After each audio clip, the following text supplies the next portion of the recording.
What's going on, Facebook? Hey, what's up, Facebook with YouTube? We can give y'all a chance to come on in here. Oh, you got a new beat. You like that, baby? Mm-hmm. Okay, I'm glad you like it. Oh yeah, see my. I like these little speakers. Y'all can't see our little speakers. The speakers are dancing. No, don't mess it up, bro, because you end up knocking something over. I'm not. I'm gonna show y'all our speakers.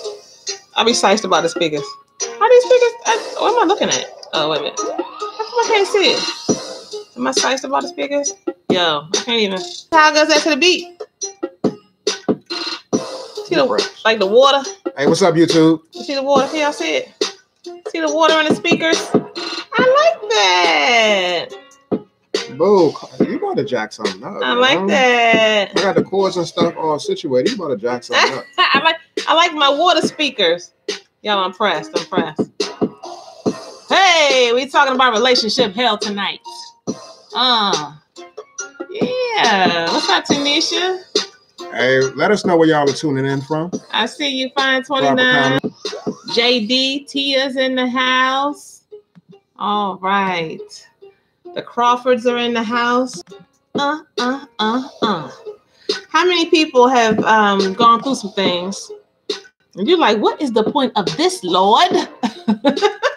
What is this about? This is just fitness. Mm-hmm. Oh my gosh, we're gonna get into it tonight. Kay from Virginia is checking in. Let us know where you're coming from. I see you, John, representing Atlanta. And I see Memphis in the house. We got Yes, that's the Crawfords again, coming from Memphis. Hey, Dana, we see you. Hey, do us a favor and please share this live stream. If you haven't shared already, we would greatly appreciate it. Mm-hmm. But we recognize is that in order to really heal relationships, it's important that you get the information out there. And so we can't do it by ourselves. We're really asking that you all please help by spreading the word. So if you haven't shared, please go ahead and do so. So let's introduce ourselves for those who may not be familiar with us. I am Iana Ma'at, and I am the wife of this brother right here. Ayize Ma'at, and I'm the husband of this queen right here. We are married. We are couples therapists. We are parents, and we are called to do this work to help heal relationships. Because that's just what the Creator called us to do. And we don't just talk the talk, and we don't just counsel other people, but we also walk the walk, because we deal with it every day in our own relationship. And so we just like to come and share with you some of the things that we experience, that we deal with, and that we also see in the clients that we deal with. I see in the room Diane from Kingston, New York, and I see Kevin representing Portland, Oregon. Kevin, I see you, Tiffany. What's going on? And Tony Slater. All right. Tony dropped us a message on our on this page right here, the Bland page, and this brother right here actually spoke to us at the basketball game the other day. So Tony, we see you. We see you. We remember that at the basketball game last Saturday. Stephanie, I see you, my sister, and I got you, Ashley, representing Alabama. So talk a little bit about relationship hell. I think before we can even get into relationship hell, before we can even really put that out there, we got to define what that is. Hold on.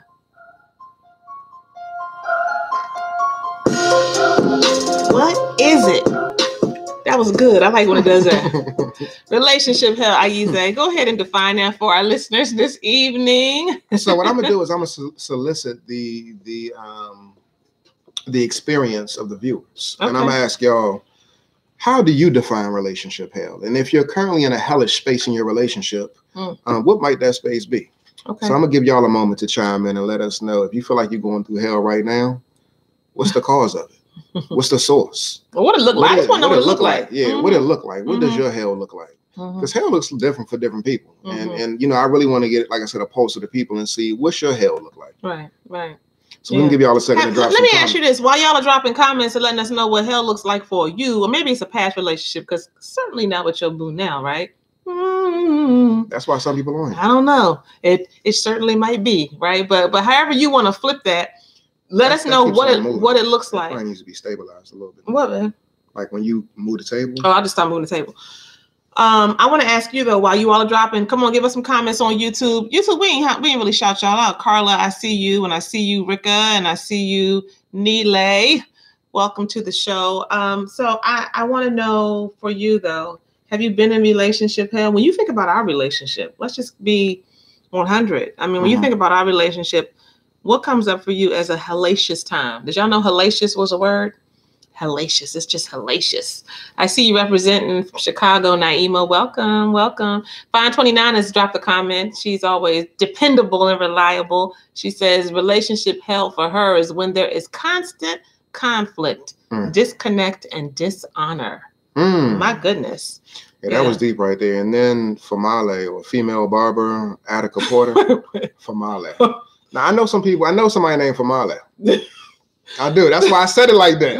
Don't try Joan. That's why I said it like that. I said Famale. The person's name on YouTube is female barber. It could be Famale. I'm feeling Famale. And he said Famale. Is it Famale or female? I'm feeling Famale. Let us know.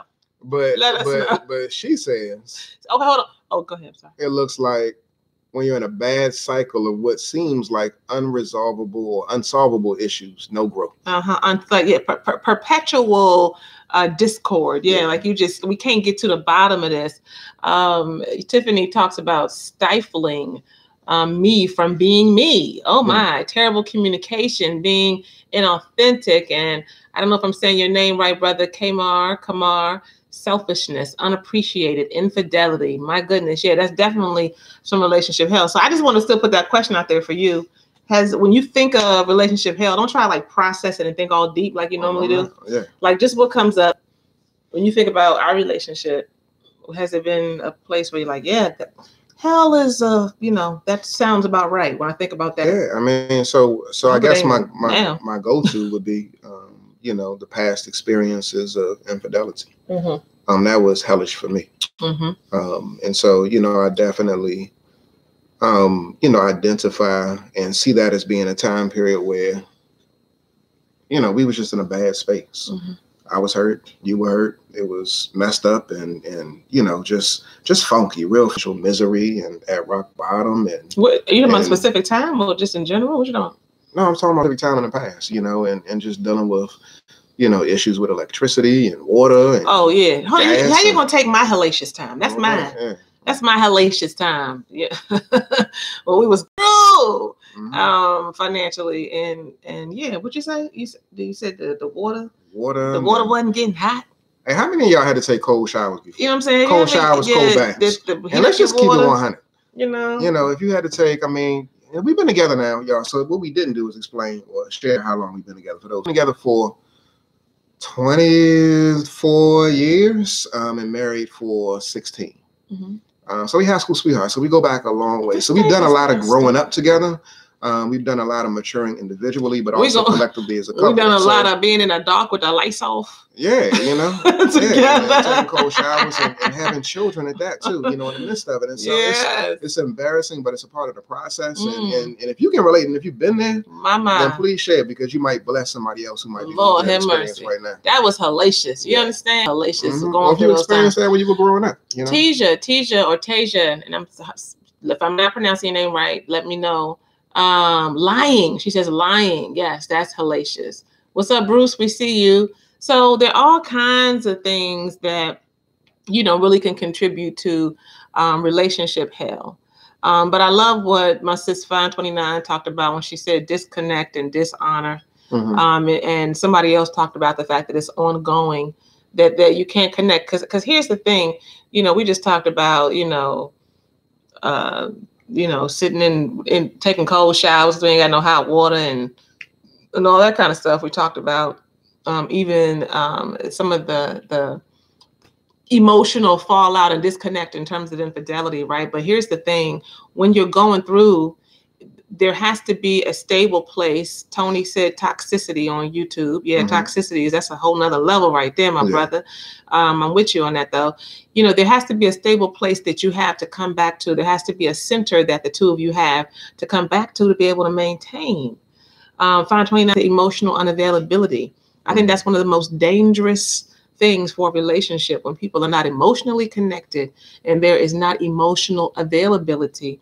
And especially if you don't even know what it looked like. You don't even know that you're not even giving it up.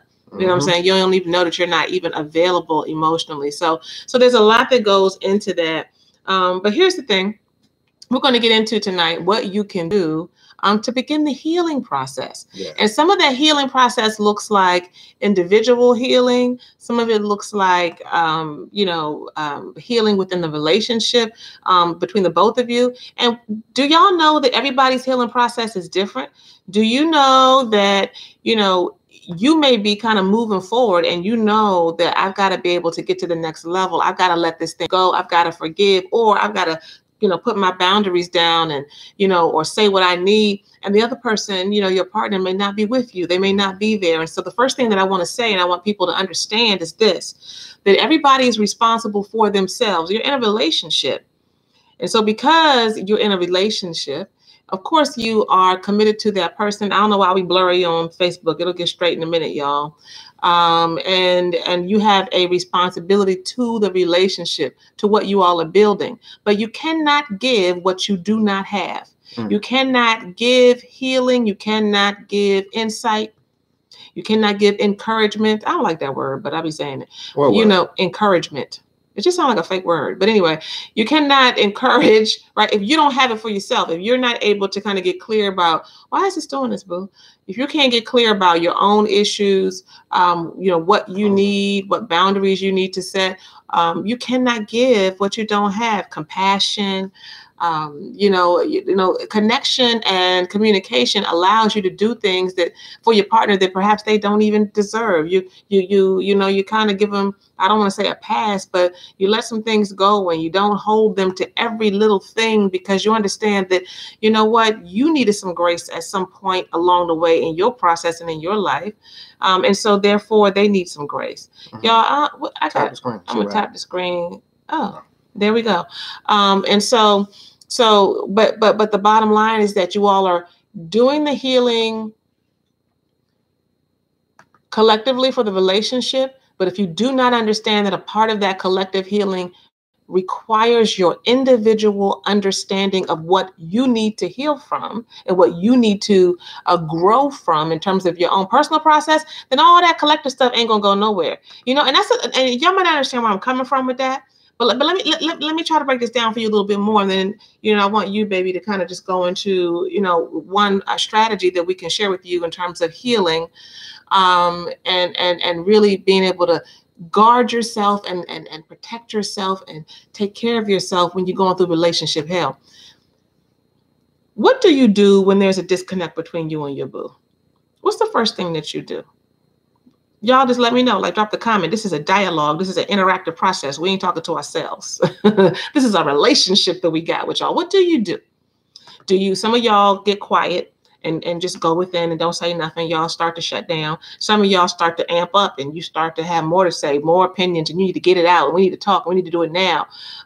Some of you start to really try to, without realizing it oftentimes, accommodate your partner and try to figure out how to make things feel better in the environment and in the household. You're kind of walking on eggshells with them a little bit. I can't tell you how many people we've counseled who said, I'm tired of walking on eggshells. And we always ask, well, who told you to walk on them shells in the first place, right? There are certain things that we do automatically based on how we're wired as human beings when we're in relationship with another person. And that's whether it's our partner, our children, our parents, whatever. And we just have to start to, okay, so y'all are putting it down, walk away, leave it alone like it never happened. Kadria, thank you for that. Stephanie says she shuts down, or she may talk it out, or maybe it's not you, but you're giving some things that people do, have a conversation. Thanks, Tiffany.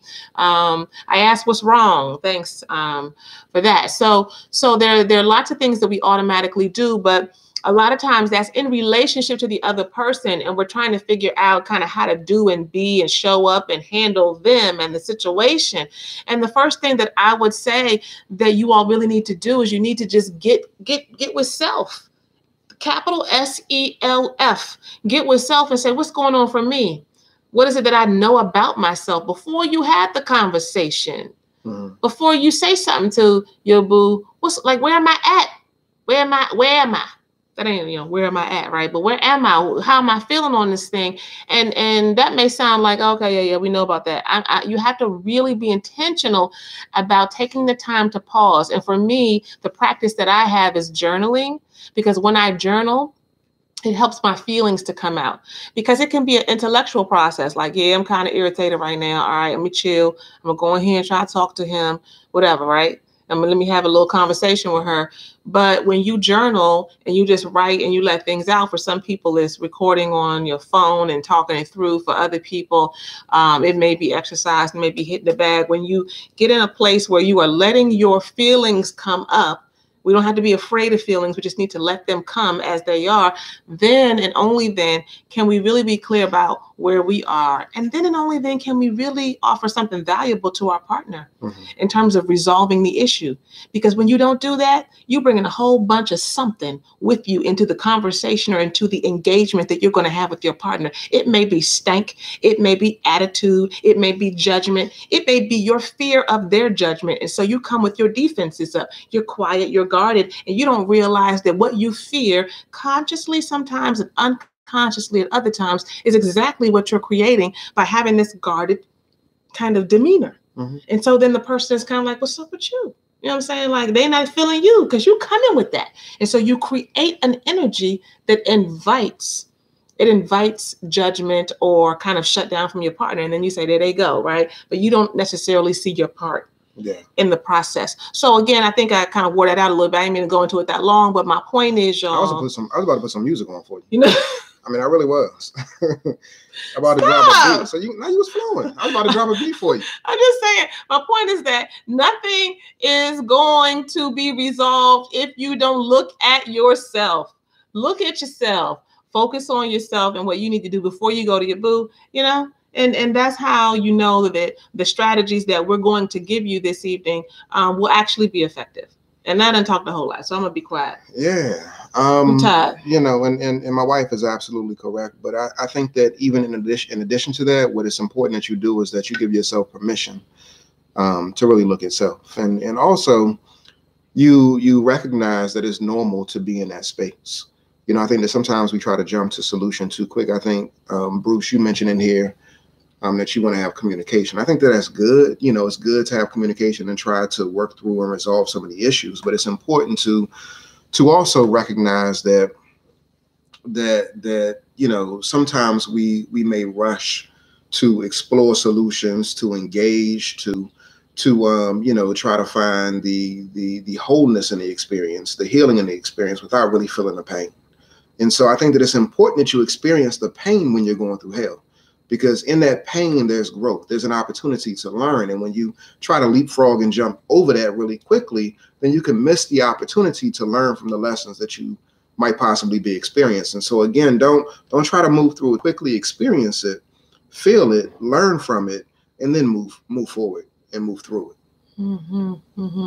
I see some of your questions coming through on YouTube. We're going to get to those in a second, so just hang tight for us.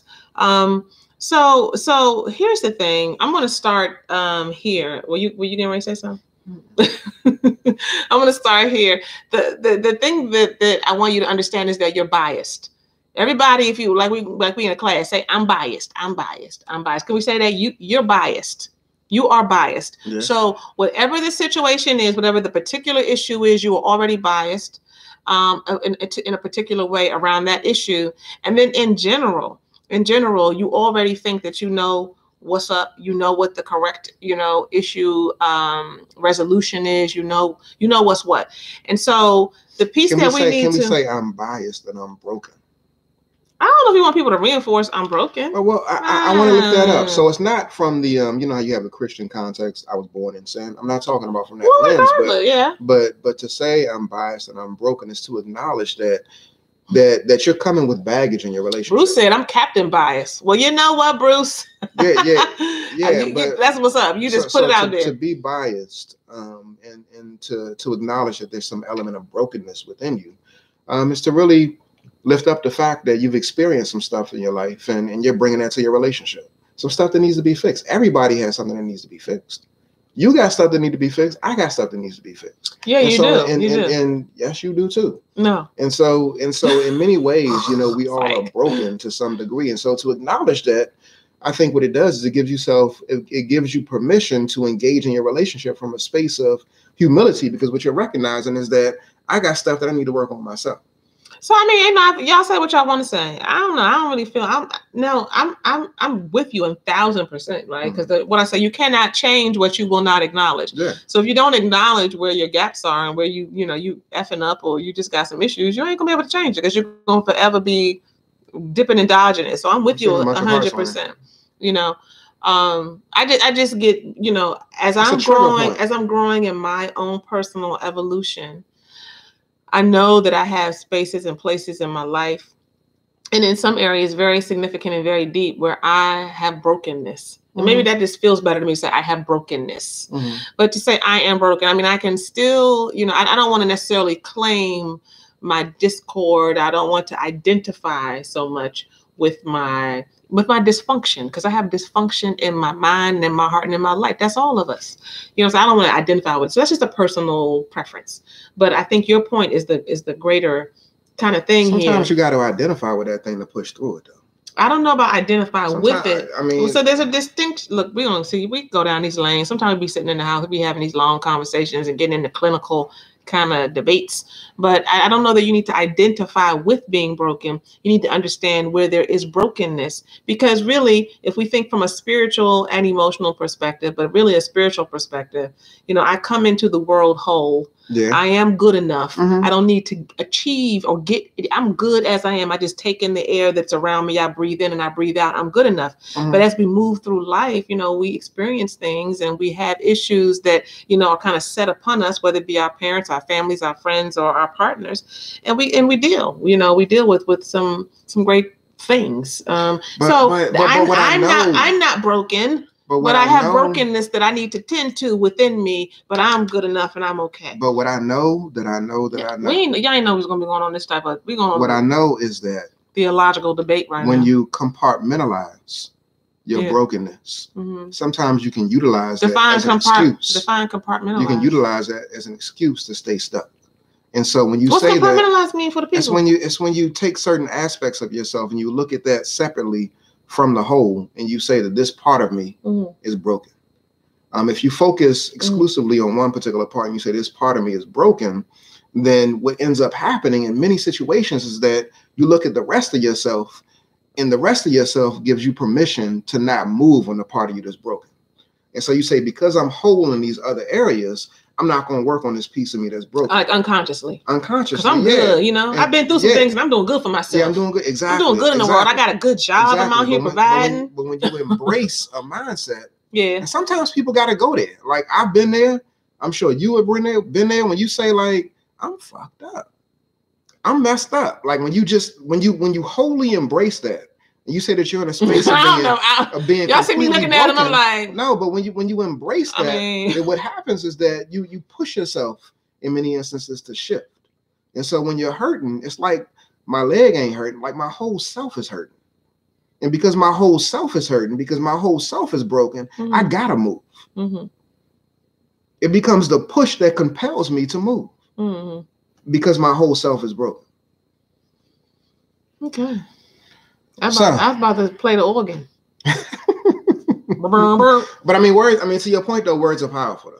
Yes. Words are powerful. So I understand where you're coming from, but I think that depending upon the situation, it's important that you use the right language. And so some of y'all out there might need to say, "I'm broken," and then some of y'all might need to say, "A part of me is broken." You be the judge. So I want you to give opportunities for your partner or for whomever you're in a relationship with to prove themselves. Did you hear that?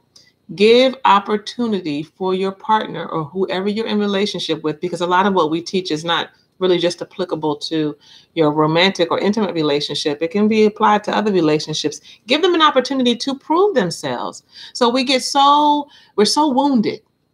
We're so offended. We're so hurt that we allow that hurt and that woundedness to cloud our vision and our perception, so that we cannot give them credit for anything. We cannot see the fullness of who they are, that although there may be some disconnect in terms of what someone has done to you or whatever, that we just kind of see them through that lens. We cannot see the fullness of their brilliance and who they are. And so we don't We don't necessarily make in our healing process to come to our rescue, even after they have wounded us.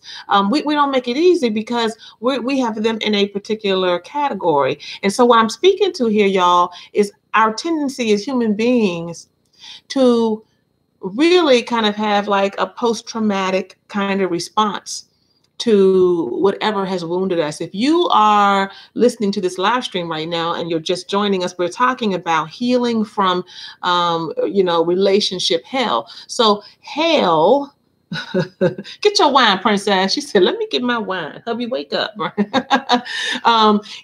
Relationship hell means that you have gone into some places of deep disconnect, deep despair, deep hurt, right? And when that happens for us, there are so many things that happen for us internally that do not allow us to connect back in with our partner and don't allow us to even have the healing that our partner has nothing to do with.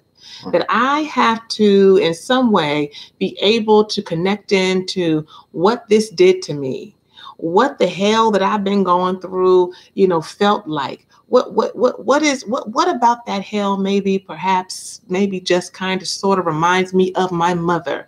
Perhaps it reminds me of my childhood. Perhaps there are some things that are being triggered within me that have nothing to do with maybe even my relationship or the situation. I don't know. Like, why is it that I'm so, my husband used to tell me, I've told this story before, but I'll tell it again, but he still told me one time, because I'm a recovering aggressaholic. I made that word up, but to be a recovering aggressaholic means that, I was, quick to like, I'm up on you. Like, if you coming from me, I'm coming for you first. I got you. You know what I'm saying? Like, I'm gonna get you told. Y'all know what I'm talking about. And I remember we were at a like home buyers thing. I told the story before. Was it NACA? Yeah. It was NACA. Y'all heard of NACA? NACA? This is way back in the day. And we were trying to, I think we had like gone, we were trying to get our credit back together, and do all that stuff. So we went to NACA. NACA is like, there you go and they help you get to home ownership, right? And so we were going through that process. And when we went in there, the guy was a white guy, whatever, and he was real dismissive. And I just felt like his energy, the way he was talking to me and my husband, it just felt like, all right, Negro, come in. What you need to do is fill out this paper, do this, and go over here. I felt like almost like I was in the food stamp line for home buying. You know what I'm saying? You know what I'm saying? Like, y'all people who don't know how to keep y'all credit right and y'all got financial issues because y'all don't know how to manage y'all money, we're gonna help y'all, right? So what were you just doing? Were you signing to me? I'm playing with this. Oh, okay. So I was offended, but he was like straight up, genuinely, he was dismissive and not really trying to engage me. I'm like, I'm a customer. You know what I'm saying? Like, you need to holler at me and tell me what's going on. So long story short, I won't go into all the details. I don't know. What happened? Did I say something to him or? Yeah, you did. I mean, you copped the attitude. Yeah, but I gave him some feedback. Yeah. Okay, so that's my famous thing. Can I give you some feedback about how you coming across right now? Because this is not working for me. And I was thinking, like, what are you doing? Like, what are you? I still don't understand to this day why you were like that. But is that necessary? Yeah. So is it always necessary for you to get feedback? No, it's not. That's what I specialize in, giving feedback. Yeah. I'm a therapist. But my husband gave me some feedback on that day. And so he was irritated by me because he wanted to move through the process. I'm like, you irritated by me? You're not irritated by this dude who's just kind of, you know what I'm saying, shooing us along. You know what I'm saying? He won't be him. And really kind of talking to us as if we're some uneducated, ignorant Negroes out here. Like, what's going on? But when my husband said this, but yeah, look, you got to fight, choose the battles that you fight. And so why is it that you always got to get offended? Yeah, he was being, dismissive and what have you. But so what? We here to get something done. He just told us the process. Keep it moving. Why are you always getting offended? So when my husband lifted up to me at that time, circling back to the initial point, right? Let's not get lost in the story. What is it about you? What are your specific points of vulnerability, and what are your specific pain points based on your history and who you are that make an offense turn into an enormous tsunami for you that overwhelms your being when it should not necessarily go to that level for you? You know, it's not a judgment. It's just kind of like getting insight about yourself, you know. So back to the point, you don't give opportunities for your partner to prove themselves because you are stuck in a cycle of, you know, kind of doing you in ways that are not helpful with you. Thank you, Fine 29. She said, I'm with you, Iana. I have to. My kids be like, Mom, don't say nothing. Please, just be quiet. You know what I'm saying? Can I give you some feedback? Go get the manager here at McDonald's. Hey, what's Because up, I'm gonna Kyrie? give feedback. So you know, we want to be paying attention to that. Give some opportunity for your partner to do better, and pay attention to how you block your own blessings. You don't have to stay in hell, but sometimes we want to stay in hell because it's safer in hell. It's hot, it's uncomfortable, it's funky, you know, it hurts, it's painful, but at least I know what it looks like, what it feels like, and I know where I am, and I don't have to take a risk. I don't have to let my guard down. I don't have to actually say I'm gonna, you know, kind of, you know, put myself out there a little bit more with you, right? I can just keep making you the bad guy, and I'm in hell all because of you. When you're keeping yourself in hell, and you're keeping yourself in that place because you will not allow yourself to come outside of whatever the situation was. And oftentimes it's not just about what had happened. It's about you and some of your history and some of your shiznit. You understand what I'm saying? So we have to pay attention to how we participate and we perpetuate our own hellacious situations. So, you know, we've been, you know, playing with the idea of doing something around infidelity. And Shonda over here on YouTube, she just made a comment that is almost begging for us to, you know, deal with this topic. But what she says is that my man had a baby on the side 9 years ago. I'm still mad and will never get over it. I can't forgive him, so I just try to suppress it. Not sure how to forgive when there's a constant reminder. Do y'all hear that? That's a heavy. Not sure how to forgive when there's a constant reminder. That's rough. So I want to validate your feelings, my sister. Yeah, definitely rough. And you know, y'all are still married, and you know, I commend you on that. But yeah, we'll definitely we'll talk about, you know, touching on this topic in a future live stream. But let me just say this now. So whether we're talking about infidelity or we're talking about any other kind of offense or hell that you've been through, you know, all of them, we as human beings get attached to the context. We get attached to the particular situation. And I said this before, you know, Kadria said, tell her it's not healthy, right? I hear you, my sister. Shonda Kadria said it's not healthy. I guess you're saying it's not healthy to kind of stay in that relationship. I don't know what you're saying exactly. Or maybe you're saying it's not healthy to suppress it. I'm not sure what you're saying. I know you'll come back on and let us know. Damn, what was I saying? For real, yo. Wait a minute. Wait. No, it's not. Why you always gotta say that? My memory's bad. Oh, so no what Kadria is saying is to dwell on it. It's not healthy to dwell on it. Oh, not healthy to dwell on it. Yeah. True. And at the same time, we have to honor where we are in terms of our feelings. So Shonda, she says, thank you. I know it's not healthy, but it's real. And it is real. It is real. It is real. So you want to honor those feelings. This is what I was going to say, Kadria, Shonda, and everybody else. So what I was going to say is this. We as human beings, we get attached to the context. What do I mean by context? Context. We get attached to the situation. You know, when something happens, you know, and you tell a trusted friend or you write it in your diary or you kind of, you know, dwell on that situation, you think about what had happened and you kind of, you know, ruminate on that over and over again. And we get caught up on that. Oftentimes, couples or individuals who we're working with will come to us and they get very frustrated with us because we want to know what happened, but we don't need a whole lot of detail because the details are not as relevant as the core issue. There's an underlying issue. There's an underlying thing that needs to get addressed. And all I'm trying to say to y'all tonight is this. Infidelity is a big betrayal, and it causes a lot of pain and hurt.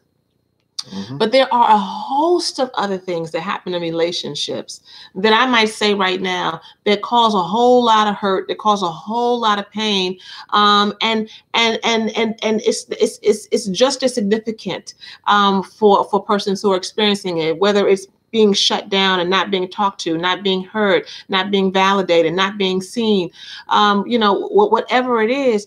And so at the end of the day, you got to ask yourself, in order for me to heal, I got to become detached on some level. Detached.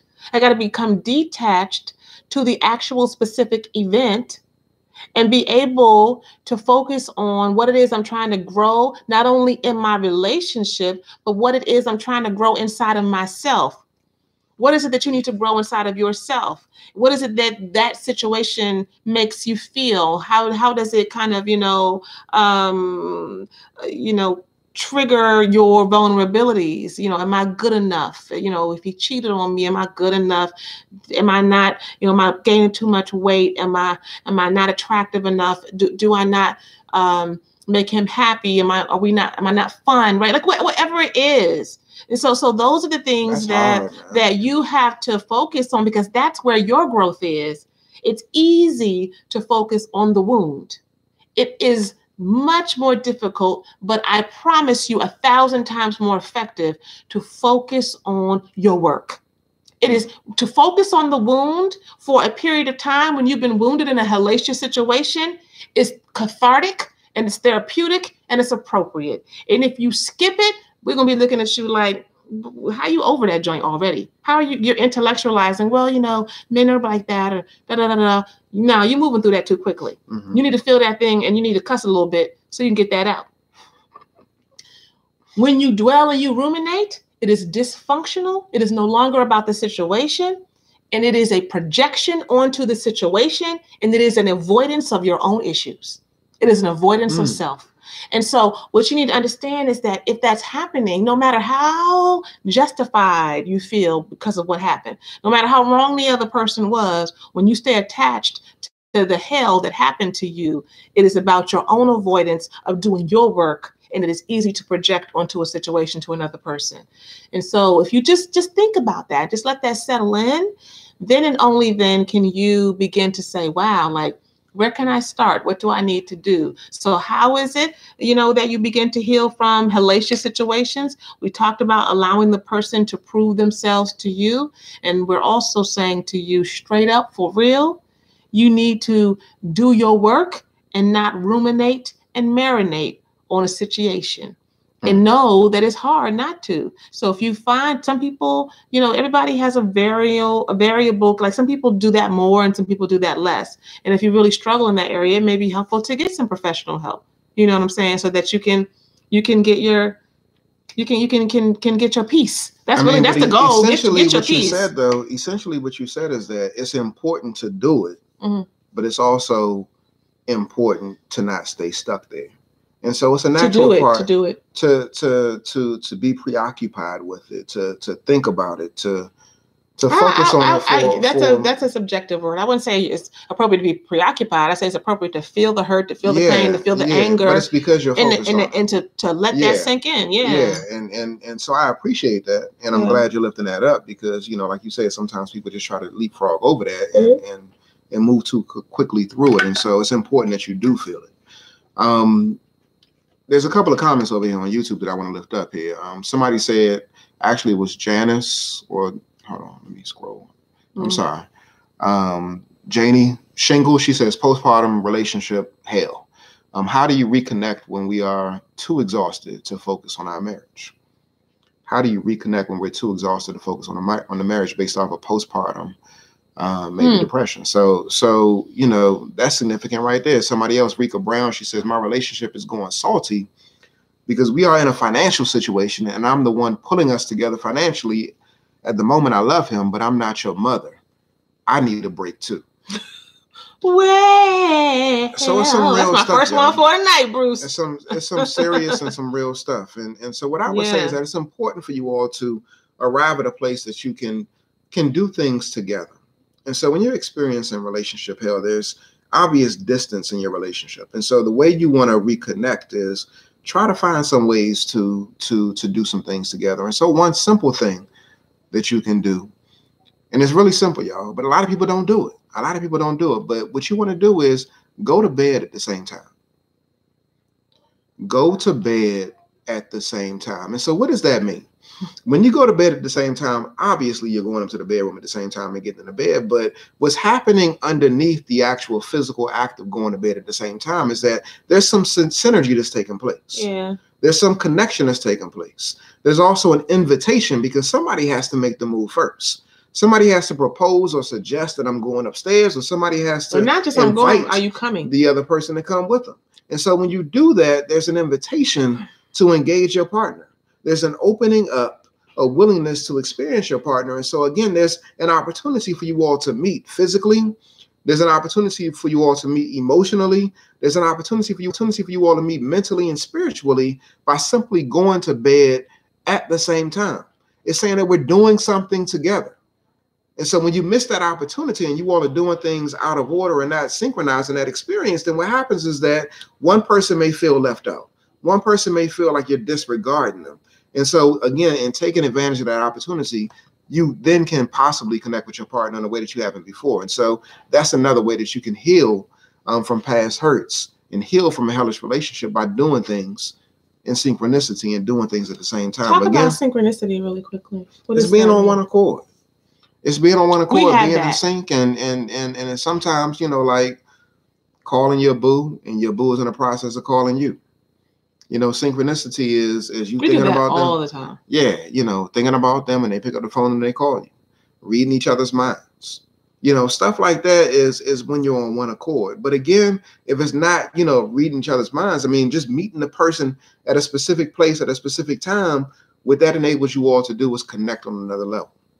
Because for those disconnected relationships, something as simple as getting in the bed at the same time, making the bed together, is simple routines and processes and experiences that can enhance the connection in a relationship. Do y'all do that? Do y'all do those simple things? Mm-hmm. Do y'all go to bed at the same time? A lot of people would say no. Mm-hmm. Yeah. I want to just say this really quickly. I think it's important for everyone to understand this. You have to be patient with the process of becoming, the process of becoming the best version of yourself, the process of building a relationship. It's not easy, and it's not complicated. What does that mean, right? Like the things that we need to do to become the best version of ourselves and to build the kinds of relationships that we want and to heal from the kind of hurts that are deep and long-standing and so forth. I don't even know. I cannot describe, and I cannot really put into words how difficult that can be. And I really cannot describe, and I really cannot put into words how simple it is. And so we have to be patient with the process of being human. We are human beings. My belief is that we're spiritual beings having a human experience. And so we have to be patient with that part of ourselves that wants to hold on, that wants to, kind of stay in a place of hurt. And I want to just challenge everyone this evening with this piece right here. Like, at the end of the day, like, nobody can do it for you. You do not heal because somebody else comes and gives it to you. They cannot say the right words in the right combination with the right inflection and just the perfect tone that seals you up and makes you better. It doesn't work like that. What happens is that people show up appropriately or inappropriately. And when they show up appropriately for you and they do what you would like for them to do, or they do the proper, responsible thing, then it will aid you in your decision as to whether or not, A, you will still be in relationship, you will still engage, right? How do you deal with this situation? And it also aids you oftentimes in kind of softening your heart, right? But you make the decision. You make the decision. They ain't got nothing to do with that. They're not you. So we're all responsible for our own healing. And the more we really kind of let that resonate, that we're all responsible for our own healing, then the easier it will be for us to just walk that path and be patient with our own selves and our process instead of looking to other people, trying to get them right. We want them to act right, do right, say the right thing. He's still doing this. She don't understand that. But my sister Fine 29 always comes in at the right time. What does she say? She says you have to do your own work. You do. You have to do your own work. Rika is saying, but how long do I entertain the setback? What does that mean? How long do I entertain the bullshit? How long do I, when I ask him, will we be okay going through this financial bond? He give me no clarity. I feel that he is tapped into the man. He is not. I know he will be. He's not tapped into the man. I know he will be. I gotta find peace of mind. Sometimes I feel he's so lost. So I'm trying to follow everything he ain't tapped into who he's supposed to be, and she feels lost because she's carrying that weight. Financially. Yeah, financially. Like, how long do I entertain the setback? I know all about it, my sister. So, I think the all roads lead to this answer, and this answer is this. At the end of the day, my husband said this one time to a sister we were working with, and I was like, it's simple, right? But it's really, profound at the same time. He said, you're getting information all the time, because she said, he's not giving me clarity, kind of what you're saying. He's not telling me what the deal is. I don't know, because he doesn't speak. He doesn't tell me his feelings, and I'm stuck because I don't know where he is. And my husband said, you're always getting information. Mm-hmm. You're always getting information, and he is telling you something, even when he's not telling you nothing. So the lack of response, the lack of engagement is information. We don't want it to be that sometimes, because we want them to, engage us, right? But even when somebody doesn't show up and they're not responsive, that's telling you that, wait, this person is not being responsive to me. They're not being responsive to my needs. They're not at least sharing with me where they are and what they're feeling. They're not giving me a sense of a plan, particularly as it relates to this financial issue. They're not saying, hey, I don't understand and I'm concerned and I'm scared, right? Like, tell me something. Give me something. They're not telling you anything, then hey, that's information for you. So when you say, how long do I entertain the setback? Ask her, how long? Not long. What's that from? I just had to say that. But but how long do you entertain the setback, Rika?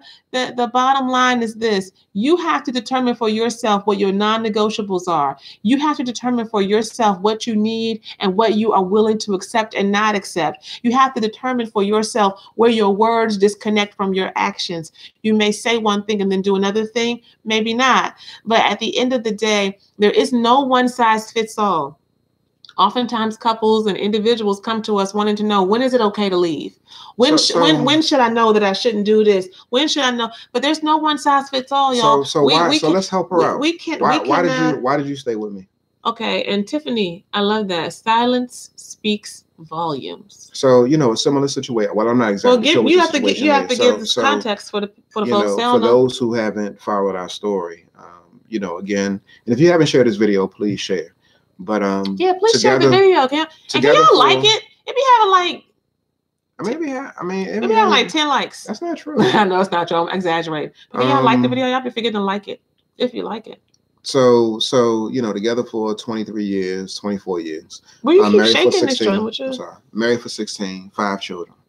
But during the course of our relationship, there was a significant period of time where early on where I was ambitious and I was, just all about trying to, take the entrepreneurial path.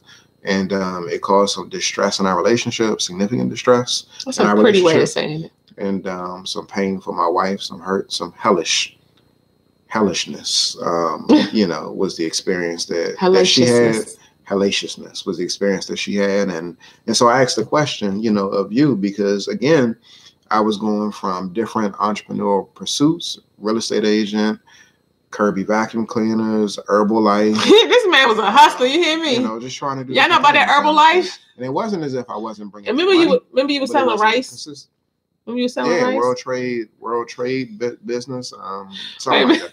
I like to mess with my husband. Yeah, because it wasn't even like that. And I was serious. Like I was trying to make connections like overseas and stuff like that. I was focused. You see how serious he is? And I was saying selling rice. And he'd be like, yeah, I was trading grains. Yeah, and so I was focused. And but why are you still, wait a minute, this is pause. Why are you still be like acting like he was trading rice like 2 weeks ago? Like, why are you be like all serious? Like, yes, because I was like, he was like 20 something. He was young. He was trying to figure it out. And he was trading, like, he was online doing like corn and rice. You probably made like 5 cents from that joint, yeah. Am I being disrespectful? Yeah. I am? Yeah. Seriously? Yeah, because I was in my process. Oh, I'm so sorry. So are you feeling? Are you in your feelings? Tanisha said, Kirby, here we go. But I'm trying to make a point. Okay, because are you so sensitive around that? I'm trying to make a point. Like, okay, I'm sorry. So I'm saying all that to say that you know, we were in our space. And so what I'm trying to get you to share is you know, I want you to help the sisters out. What's the why? What allowed you, or why did you stay? Like, why did you, you know, continue and stay in a relationship? Because what she's saying is that, like, he's not living up to his full potential. So you may have felt that about me. That I wasn't living up to my full potential. And so why did she, I mean, what she wants to know is like, how long do I have to entertain a setback? Noni juice, yeah. I remember Noni juice, Tanisha. Okay. So it's real easy. I'm not going to do a soliloquy. I stay with you, number one, because I love you. Hold up. I love you. Oh, yeah. Okay, I'm gonna go on. I love this man. Oh yeah. All right, but I love you. Why are you all? Are you with me? Where you at? I'm looking at the comments. So I love you, okay? But how many of us know that love is not enough? Oh, yep, yay. Oh. So love is not enough. I love you, but I did not stay with you. Contrary to many people's beliefs, popular belief, whatever, because I love him alone. Nah, sorry, it's not it. I do love you, and I loved you so much, and I still love you now. And but let me tell you something. Aize is a stand-up man. Aize, you gave to me, and you provided for me so much more than what I was not getting. It was a significant issue. You know, when you got financial issues, you understand? When you got financial issues, then like things start to get clouded because you know you're struggling. You're like, what is going on in the world? You know, you know how many women say I could be doing all bad all by myself, right? So we understand that. But you know, my husband, you have provided me stability, emotional stability. You have provided me a best friend, a confidant. You have challenged me, you know, to be the best person that I can be. You called me out. You've been a great father to our children. You've shown me what it means to use your intuition and and I don't, you know, if I say soft, you'd be like, look at some type of way, but you know, your softness, because you have a softness to you. And when I say a softness to you, I mean, I know you're gonna be like, but what you mean by softness? But when I say a softness to you, I mean, my husband has a big heart and compassion and a loving consideration for all people. If you talk to him, he's going to zero in on you. Diane said, do I sing in the choir? He's going to zero in on you, and he's going to focus on you in a way that feels almost like, whoa, like there's nothing else happening in the world. See, I learned that from you because I know how to listen to people better today than I did then because I've watched you. I know how to show up even for you better today because of how you showed up for me. So there's a lot of things that I've learned from you. I learned how to regulate myself. I told y'all I was a recovering aggressaholic. This brother is the quintessential, he is the essence of cool.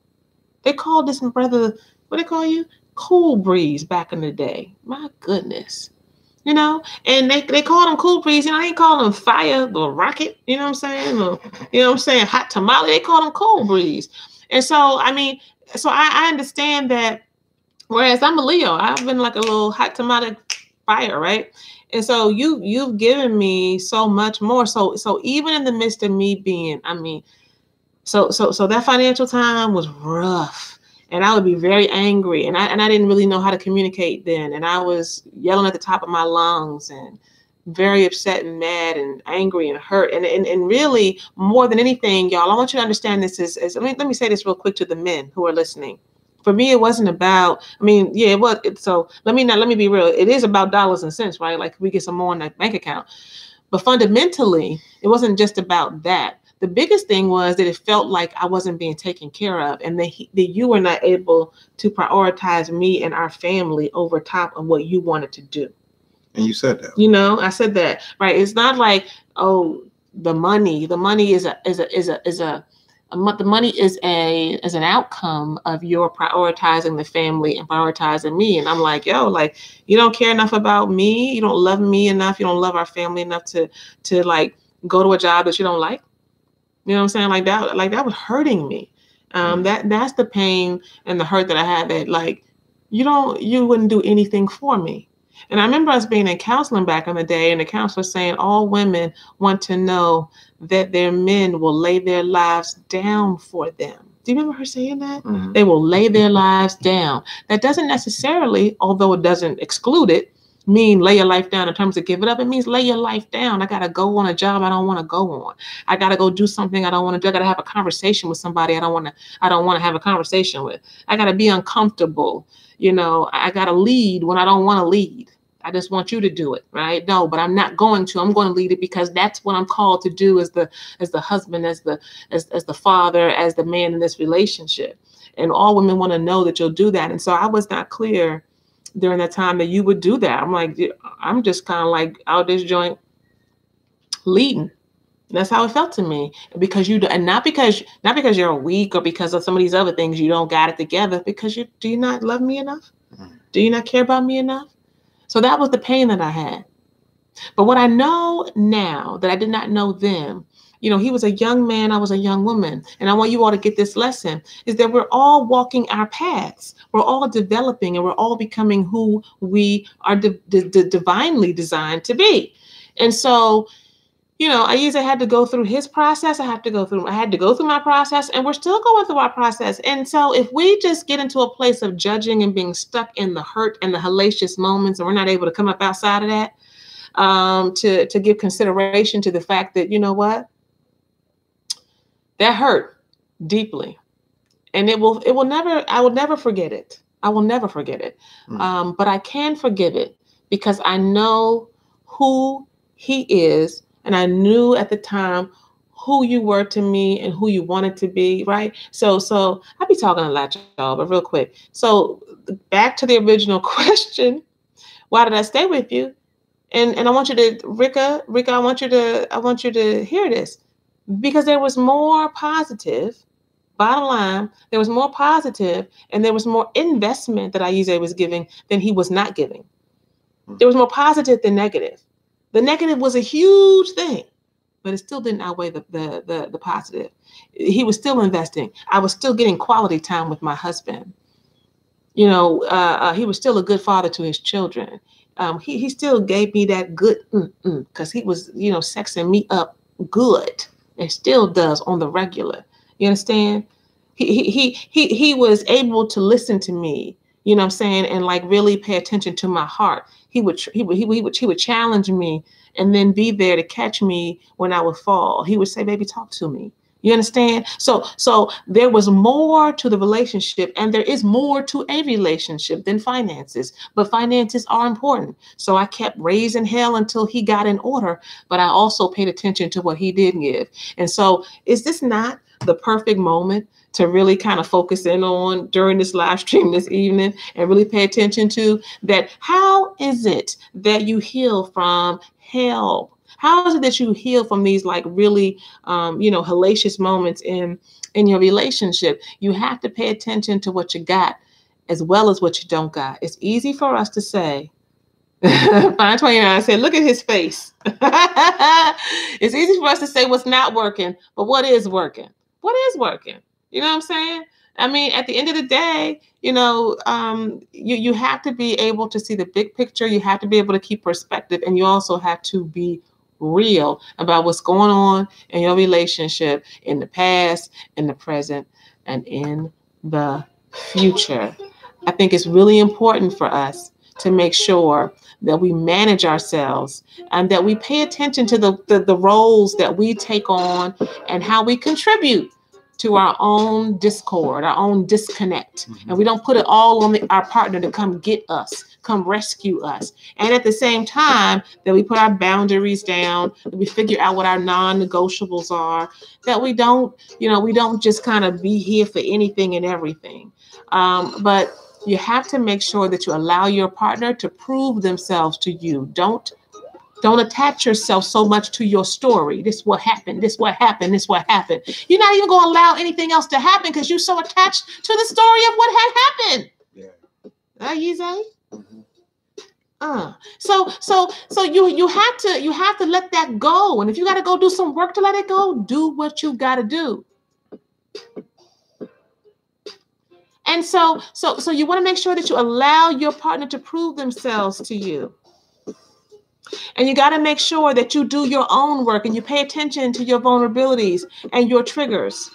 You got to pay attention to making sure that you put your non-negotiables down.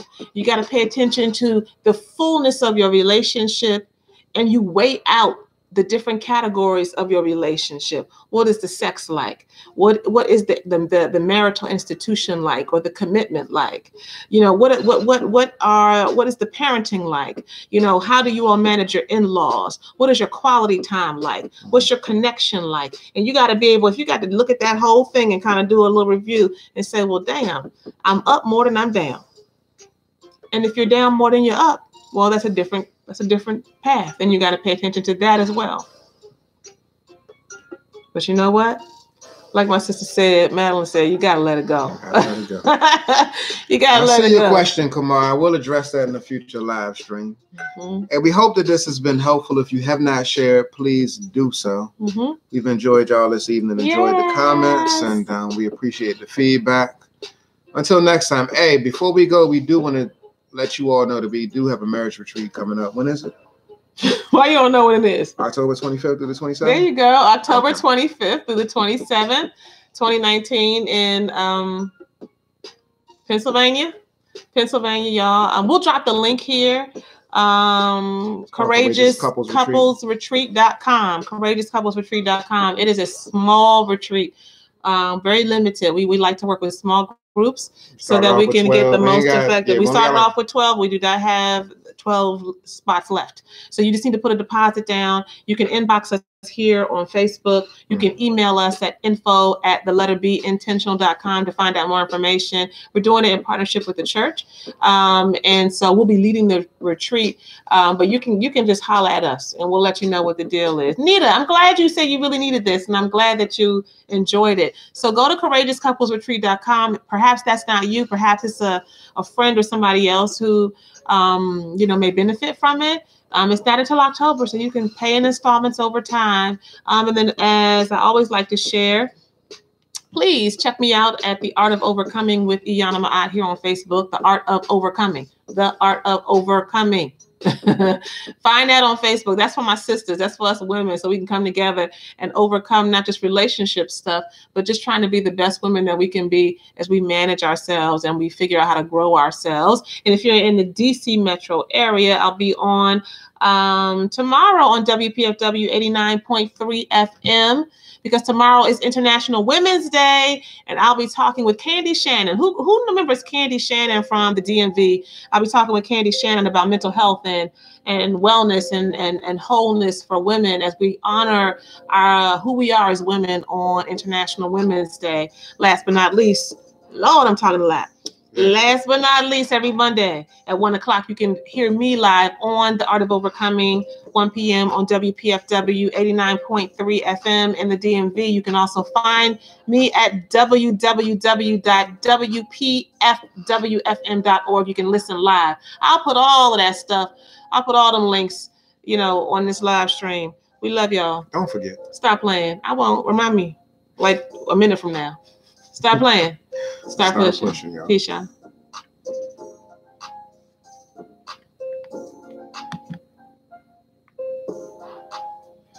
I'm doing right now.